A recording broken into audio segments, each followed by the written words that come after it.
Something is brewing in Los Angeles that has the basketball world holding its breath. Welcome back to Lakers News Fan Report, the place where you get straight analysis, breaking updates, and inside views on everything about our beloved Lakers. I'm here to walk you through a growing situation that could completely change the direction of this team for the next 10 years. This involves the most powerful point guard play we have seen in Lakers purple and gold since Magic Johnson himself. Record-breaking numbers that are changing the history books, and a coming decision that's keeping Lakers bosses awake at night. By the time we reach the end of this breakdown, you'll understand exactly what is at risk and why the next few months might decide if we are celebrating championships or starting over from nothing. This is not the time to click away. Lakers Nation, let me start by talking about the big thing everyone is thinking about, but nobody wants to say out loud. We're currently watching one of the most amazing individual seasons in team history happen right in front of us. The numbers are unbelievable. The games are historic, and the effect on our success this season has been completely changing the team. We're sitting at 19 wins and 7 losses, placed as real title contenders in a strong Western Conference. And there's one name responsible for raising this team to that level. The Lakers team has been lucky to have amazing point guard talent all through our famous history. When you think about the greatest players to ever play point guard in purple and gold, certain names immediately come to mind. Jerry West, one of the most clutch players in NBA history, defined a whole time of Lakers basketball with his scoring skill and competitive fire. Magic Johnson changed the position, bringing Showtime to Los Angeles and winning 5 championships with a smile that lit up the whole league. These are legends whose work will never be forgotten. Names that mean Lakers greatness. But here's where the talk gets interesting, and maybe a little uncomfortable for some people who like tradition. What we're seeing right now in this current season is a point guard performance that is challenging even those legendary standards in some number categories.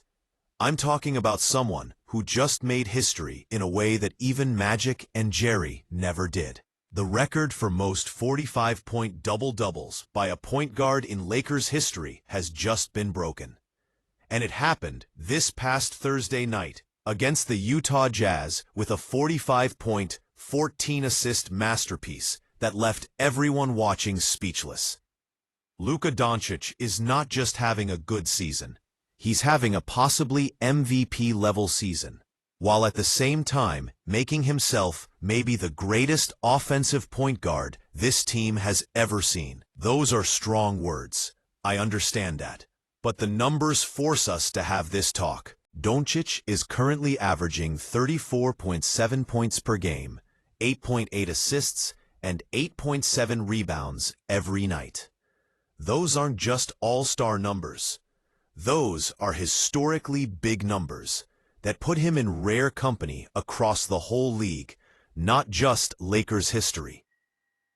Let me put that in view for you, because sometimes we get used to numbers without really understanding how big they are. Averaging nearly 35 points per game puts Doncic in the same level as Kobe Bryant at his best, who himself only averaged over 35 points once in his whole amazing career back in 2005. Putting that scoring together with nearly 9 assists per game means Doncic is not only the main scorer, but also the main passer, making everyone around him better while carrying the offensive work. And getting almost 9 rebounds per game as a guard shows his all-around effect and involvement in every part of the game. The Lakers are currently 5.5 games behind the Oklahoma City Thunder for the #1 spot in the Western Conference. That might sound like a big gap, but in truth, We're talking about maybe 2 or 3 wins separating us from the top spot, with lots of season left.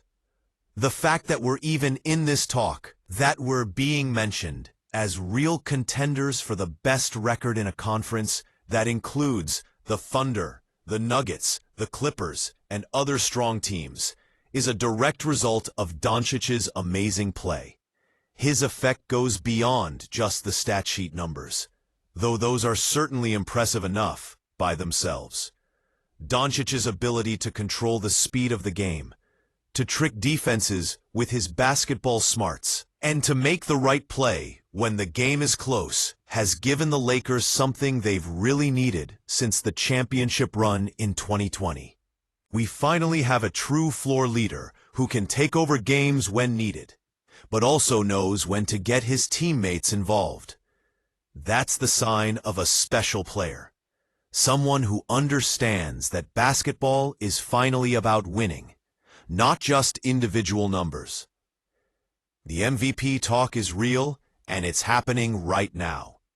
According to the newest Kia MVP list released by the NBA, Doncic currently sits third, behind only Shai Gilgeous-Alexander and Nikola Jokic. Think about that for a moment. We're talking about the third best player in the whole league this season, by most measures, and he's doing it in a Lakers uniform during his first full season with the team. That's the kind of getting a player that defines times, that separates successful teams from championship dynasties. In a perfect world, the story writes itself perfectly. Doncic continues this level of play all season, leads the Lakers to their first championship since the bubble in 2020, wins his first MVP award in the process, and makes his story as one of the all-time Lakers greats. That's the dream picture every Lakers fan is seeing right now. Victory parades down Figueroa Street, Doncic holding both the Larry O'Brien Trophy and the MVP trophy at the same time, and banner number 18 hanging in the roof of Crypto.com Arena. But here's where the story takes a turn that nobody wants to talk about publicly, but everyone is thinking about privately. Professional sports is a business, and business decisions are driven by things that go far beyond what happens on the court and how fans feel. Contract situations, salary cap effects, how to build a team, what direction the organization wants to go, and long-term planning all matter in the decisions that teams make about their star players. And when you have a 26-year-old superstar playing at an MVP level, those talks become much more complicated. The truth that Lakers bosses are currently struggling with involves some very hard questions that don't have easy answers. How do you build a championship-level team around a player who gets a maximum contract? What sacrifices are needed in terms of bench depth and other players to make that money commitment work? Is the current way the team is built able to last for many championship tries? Or are we looking at a short time of being good before the team has to change players? These are the kinds of plan thoughts that keep general managers and team presidents awake at night. There's also the player's point of view to think about, and this is where things get especially interesting. Doncic is 26 years old, entering the very best time of his career, and playing at a level that puts him in the talk with the very best players in the world. Players of that level have choices. They have power, and they have ideas for their careers that might not always match the organization's plans perfectly. The NBA is more and more a league where players have the power, where superstars decide the terms and choose their own futures. When you mix a player playing at an MVP level with an organization facing complicated team-building problems and big money decisions coming up, you create the right situation for hard talks about the future. This doesn't mean anything is going to happen right away. It doesn't mean decisions have been made. But it does mean that both sides are looking at their choices and thinking about what's best for their own interests from now on. Let's talk about the basketball side of things for a moment, because that's finally what matters most to fans. The Lakers' success this season has been very dependent on Doncic's production, maybe to a point that's not healthy. When he's on the floor playing at this top level, the Lakers are almost impossible to beat. But what happens on nights when he's not at his best, or when injuries happen, or when playoff defenses plan especially to limit how well he plays? Championship teams need multiple creators, multiple shot makers, and depth across the team that can handle the unavoidable problems that come up during an 82-game season, plus playoffs. The other players around Doncic are good, but not amazing. Role players who are great at their specific jobs, but maybe don't have the star power to carry the team when needed. The Lakers have usually done well when they've put multiple Hall of Fame-level talents together. Magic had Kareem, Kobe had Shaq, then later Pau, and even the 2020 championship team had LeBron and Anthony Davis as a strong pair. Asking Doncic to be the only superstar carrying the team to a title is possible, but brings big challenges against teams that can put multiple top defenders on him. From a money point of view, the Lakers are facing some hard truths about their salary cap situation from now on. The new collective bargaining agreement has made it harder to build and keep championship teams while paying max contracts to multiple players. The luxury tax punishments are serious.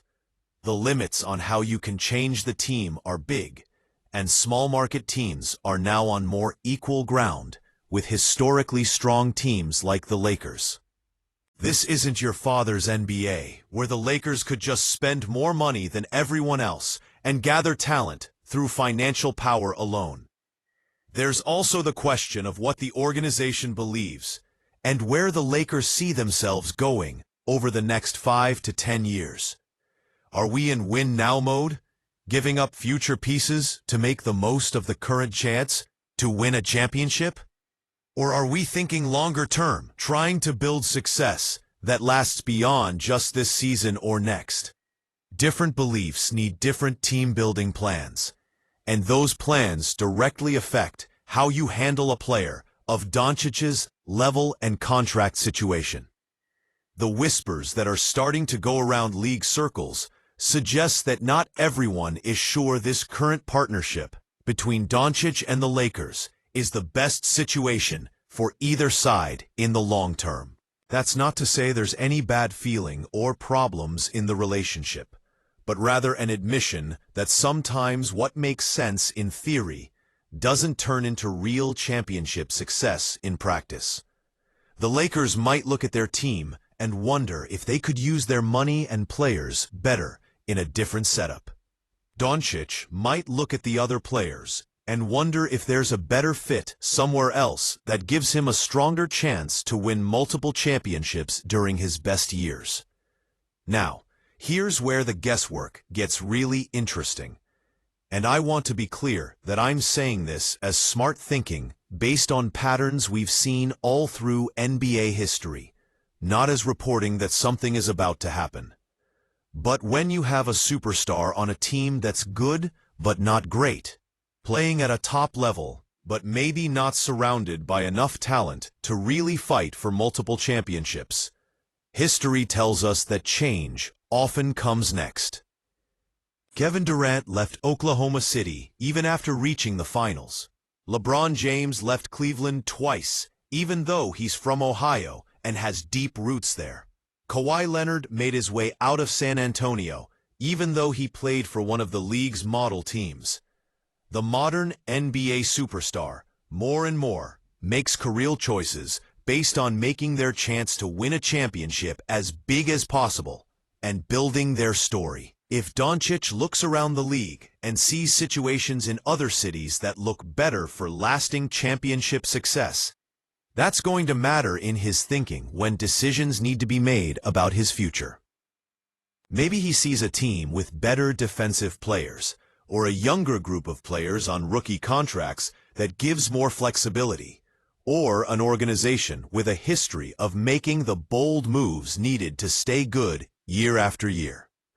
From the Lakers' point of view, they have to be having inside talks about whether keeping Doncic and building around him is really the way to banner 18 and more, or whether looking at other team setups might give them a better chance at lasting success. That sounds almost wrong to say, given his play this season. But team bosses don't have the luxury of being emotionally attached to players. They have to make cold, calculated decisions based on what will probably happen. If the numbers suggest that their current path doesn't lead to championships, they have a duty to think about other options. There's also a very real chance that both sides are interested in seeing what a split might look like. Even as both sides continue to win games together this season, Doncic might love playing in Los Angeles, might like the Lakers' history and fanbase, but also see that his chance to win a championship is limited, and he needs to make his chances as good as possible. The Lakers might value everything Doncic brings to the organization, but also understand that his contract situation creates limits that make it hard to fix other team needs. Sometimes, two sides can both be right about what's best for them separately, even if that means going different ways. The timeline for any possible movement wouldn't be right away, and this is important for fans to understand. We're not talking about something happening tomorrow or even this season, unless something very bad and unexpected happens. But as we get near the off-season, as contract extension talks possibly start, as the Lakers look at their playoff performance and what changes might be needed to take the next step, all of these things will matter. Decisions made in the next 6 to 12 months could set the path for the team for the next 10 years. What would a possible leaving look like if it were to happen? The return package would have to be absolutely huge. We're talking about multiple first-round picks, young players with star potential, and probably some veteran pieces that can help right away. The Lakers aren't going to give away an MVP-level player for anything less than a lot that helps them either fight for a championship immediately with a different team setup or start over for the future with top-quality pieces. Teams like the Knicks, the Heat, the Mavericks, and others would definitely have strong interest in getting someone of Doncic's level. But here's what I believe, as someone who's watched this organization for decades and understands how the Lakers work. The Lakers don't make changes just to make changes. They don't panic. They don't overreact. And they don't give up on championship-level talent easily.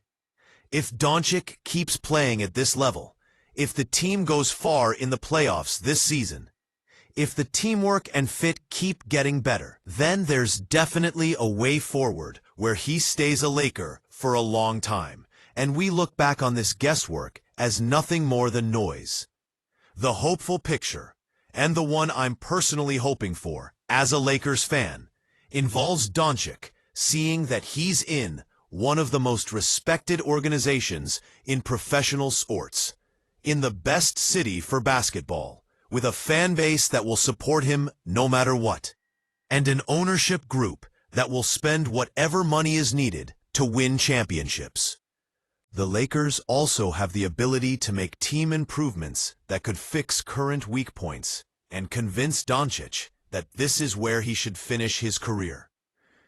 Trading for another star player, drafting well to add young talent on cheap contracts, making smart free agent signings that fill specific needs.